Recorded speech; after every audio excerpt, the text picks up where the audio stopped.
The IC assesses that China aims to elevate its own political, economic, military, and technological power to increase its own regional positioning and global influence to fend off threats to their interests.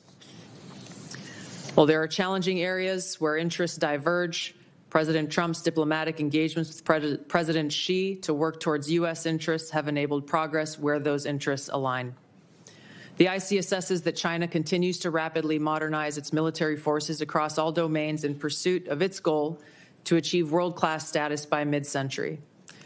This includes building a force with the aim of being capable of deterring U.S. and allied forces in the region, and to achieve their stated objective of developing the ability to seize Taiwan by force if necessary. However, the IC assesses that China likely prefers to set the conditions for an eventual peaceful reunification with Taiwan short of conflict. The IC assesses that an increasingly confident North Korean regime remains a source of concern regionally and globally. Its weapons of mass destruction, its conventional military capabilities, illicit cyber activities, and demonstrated willingness to use asymmetric capabilities poses a threat to U.S. and its allies, particularly South Korea and Japan. North Korea's partnership with Russia is growing, and in 2025, Kim took steps to improve ties with China, still North Korea's most important trading partner and economic benefactor. The IC assesses that North Korea's support for Russia in the war against Ukraine has increased North Korea's capabilities as their forces have gained combat experience in 21st century warfare, along with equipment.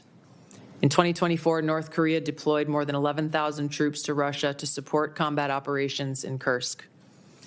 Pyongyang continues to develop and expand its strategic weapons programs, including missiles that can evade U.S. and regional missile defenses. It is continuing to work to increase its nuclear warhead stockpile and maintains biological and chemical weapons capabilities. Russia retains the capability to selectively challenge U.S. interests globally by military and non-military means. The IC assesses that the most dangerous threat posed by Russia to the U.S. is the potential of an escalatory spiral in an ongoing conflict such as Ukraine, or a new conflict that led to direct hostilities, including the potential deployment of nuclear weapons.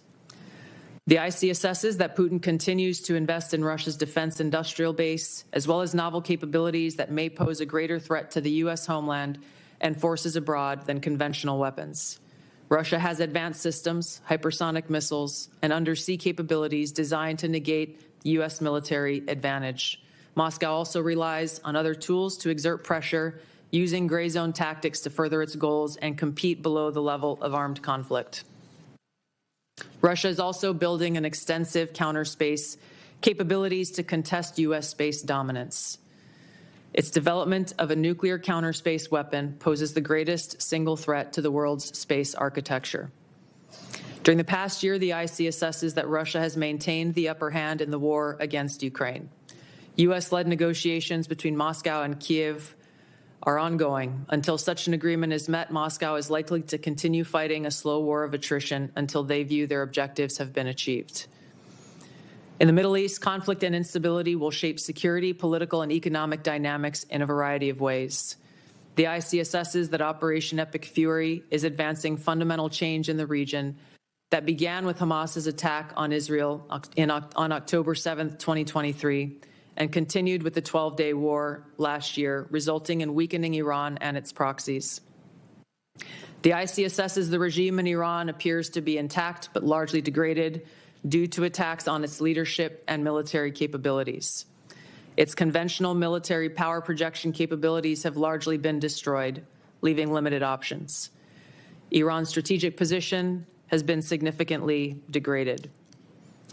The U.S.-led maximum pressure campaign and snapback of European sanctions added additional pressure to an already bleak Iranian economy, resulting in mass protests earlier this year that Tehran suppressed by killing thousands of protesters.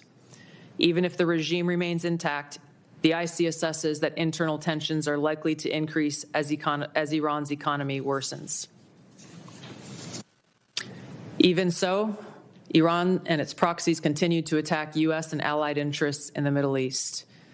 The IC assesses that if a hostile regime survives, it will likely seek to begin a years-long effort to rebuild its military, missiles, and UAV forces.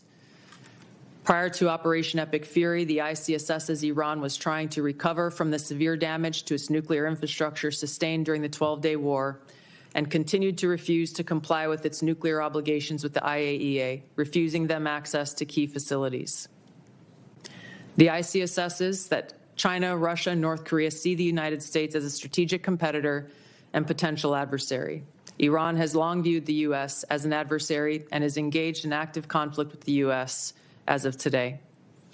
These four countries, the ICSSs, are likely to continue their selective cooperation with each other, which could bolster their individual capabilities and threats to U.S. interests more broadly. However, currently these relationships are primarily bilateral on selective issues and depend on broader circumstances, divergent sovereign interests, and in some cases, concerns over directly confronting the United States. These factors, the ICSSs, are likely to constrain their relationships. Information. Truth is freedom. Is Newsmax. It's real news for real people.